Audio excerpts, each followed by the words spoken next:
Hey guys, Brad Gilmore here. Want to give a big shout out to our title sponsor, Walker Texas Lawyer. If you or a loved one have been injured in an accident, whether that be a car, truck, motorcycle accident, or some kind of other issue, hit up Walker Texas Lawyer at 713-552-1117 or walkertexaslawyer.com. Oh, Brad, what have you done now? Broadcasting live from Houston, Texas, and around the world. TV host, best-selling author, and radio personality Brad Gilmore brings you a collection of conversations with stars from movies. Matthew McConaughey. Brad Gilmore. Mark Wahlberg. Hey, how are you? The legendary Mr. Christopher Lloyd. Christopher, how are we doing? I'm doing good. Great introduction.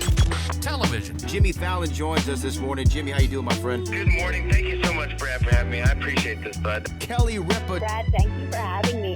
Comedy. Jay Leno joins us. Jay, how you doing? Hey, Brad, what's going on? Chris Tucker is in the building. Chris Tucker, good morning to you. Hey, Brad. Good morning to you. How are you? Gabriel Fluffy Iglesias. Good morning. Music. Lola Monroe. Thank you. Thank you for having me. The legendary frontman of AC/DC, Brian Johnson, joins us right now. Brian, how you doing? Good morning, Brad. What looking to talk to me funny, lad. Grammy Award winner Maya joins us. How are you? And more. This is The Collection. Now your host, The Boat. Brad Gilmore!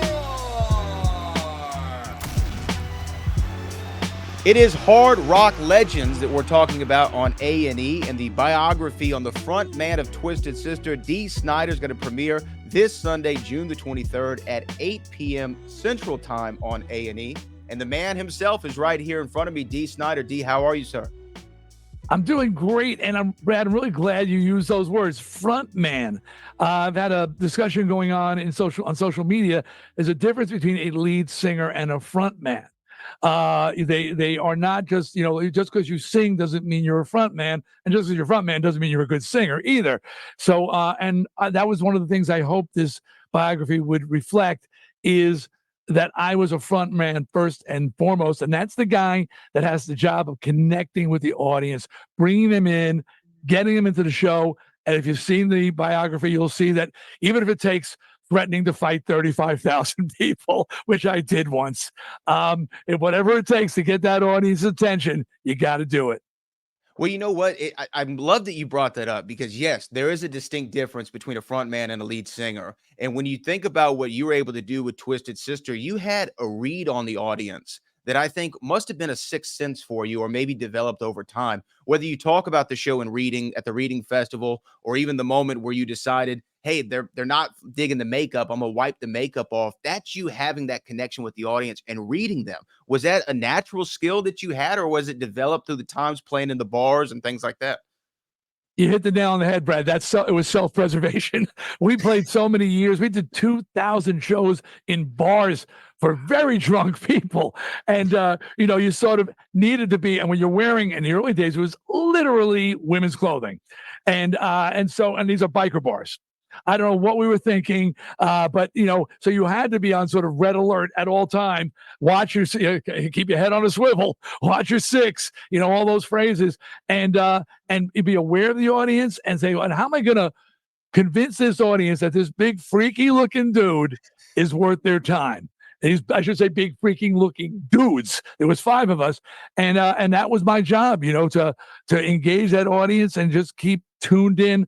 And when I see performers who just go by rote, it doesn't do it for me. When I see guys who say the same line every show, every time, you hear it on the live album, you see it in the concert. It doesn't matter if you saw them the night before. It's night after night. To me, being a front man, being a great front man, is being in tune with what's going on in the room. Yeah, you're the master of ceremonies, right? Just like a ringleader of a circus would be. Absolutely. The greatest frontman ever, in my estimation, is James Brown. Okay, not a heavy metal guy. James Brown. He stopped a riot. He was performing the night Martin Luther King was assassinated in Boston, and a riot was breaking out in an arena. He took the moment, stopped the band. This is being a frontman, and stopped. The people were climbing on the stage. He quelled a riot. and performed, did his show. That is being a front man. That is engaging a crowd. That's doing what you have to do to control the moment in a positive way. Well, you obviously were the front man of Twisted Sister, but now you're referred to as a hard rock legend. That word legend, how does it make you feel? Does it resonate with you? Is it complimentary? Or are you like, wait a minute, I still got more to go? The story's still going on. I was feeling pretty good about it. So my brother Mark said, that means you're old.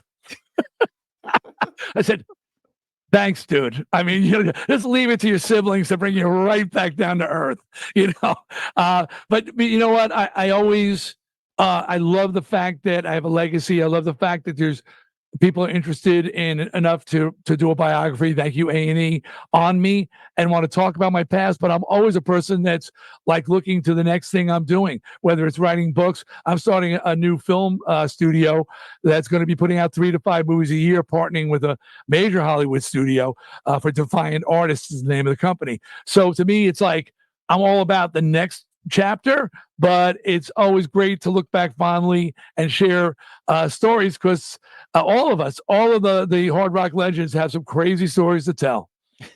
Well, what I loved about this one in particular is I think everybody knows Twisted Sister. You're one of those bands that got into the public consciousness. So whether you were a listener of hard rock or not, you knew Twisted Sister. And if the songs came on, you would know the songs. But I loved kind of hearing the origins, especially for you, because and correct me if I'm wrong, but not like the most popular kid at the start in high school until you found music. And I remember Johnny Carson saying that he was very shy and he wasn't good with girls or even good in social situations. But when he got on the stage and he had that microphone, he felt in control of the situation, and it kind of empowered him to become who he was to the day, right?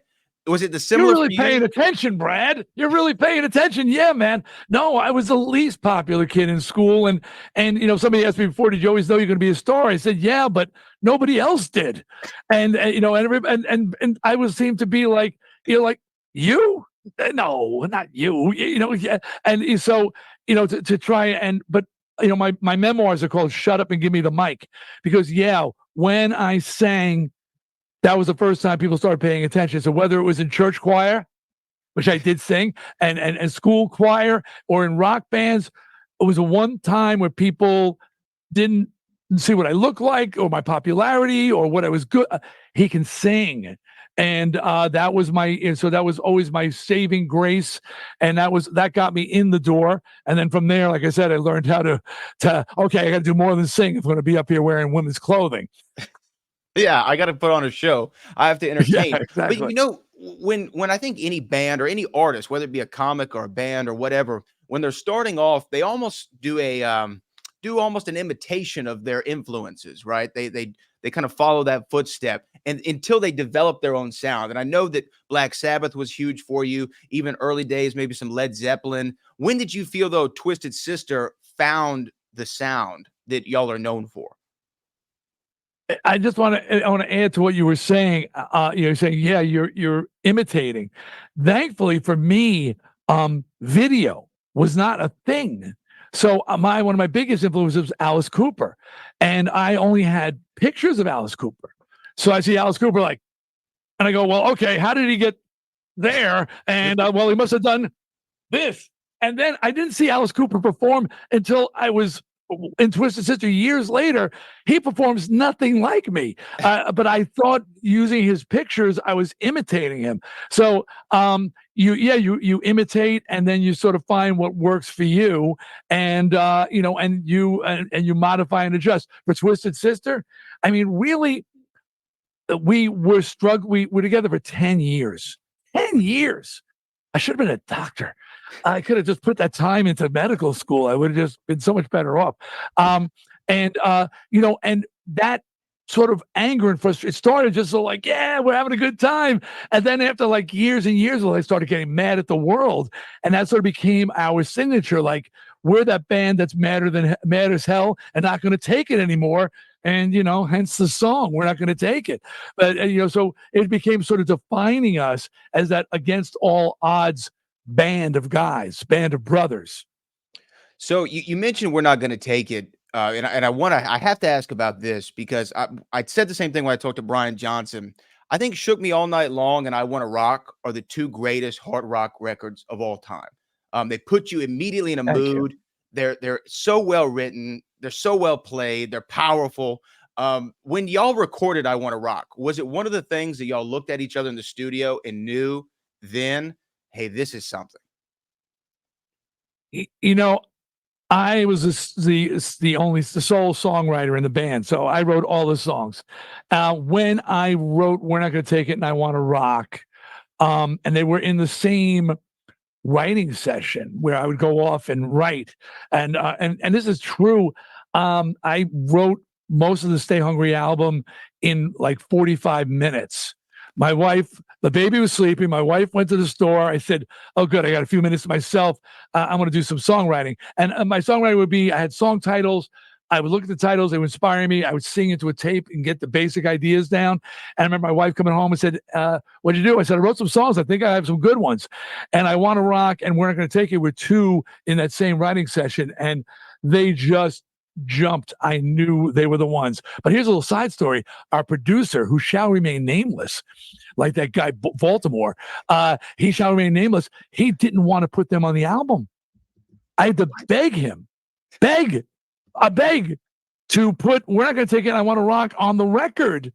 He was like, "We're not going to," and he had produced Molly Hatchet, and he goes, "Oh, I Want to Rock." I did that with Molly Hatchet. I said, "Dude, these are the songs, man. These are the songs." He goes, "Yeah, if you really want them."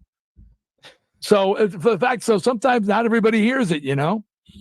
Not everybody hears it all the time. Well, D, the biography airs this Sunday, June 23rd. Hard rock legends, D. Snider. Thank you so much for taking the time. It was awesome to talk to you. Hey, Brad, thanks for watching it, paying attention, and you should think about doing this for a living. You're good. You're good at it. I appreciate it. Hopefully we get to talk again, sir. All right, Brad. Pleasure.